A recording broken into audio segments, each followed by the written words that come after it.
Listen, and actually listen close, because this is coming from an ex-witch as she explains why you should not celebrate Halloween. As someone who was a self-proclaimed white witch and practiced witchcraft for over a decade of her life before she radically got saved and encountered by Jesus Christ, let's talk about all the things surrounding Halloween that you should know. Spiritual realities like jack-o'-lanterns have a demonic origin. Costumes have a demonic origin.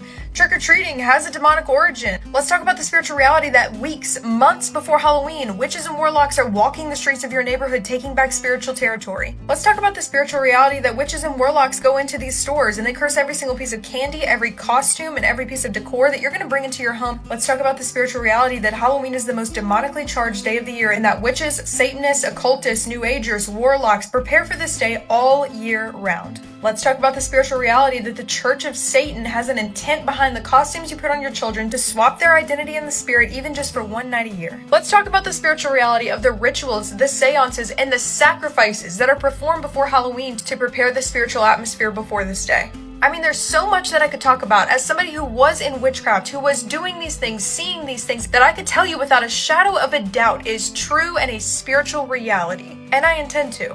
But most importantly, let's talk about the spiritual reality that Jesus is King, that he has overcome, that the devil does not even have one day a year because this is the day that the Lord has made, so let us rejoice and be glad in it. Let's talk about the spiritual reality that you as a Christian have and the authority that you walk in because of he who lives in you. Let's talk about the spiritual reality when Christians rise up on the day of Halloween and they don't hide away in fear.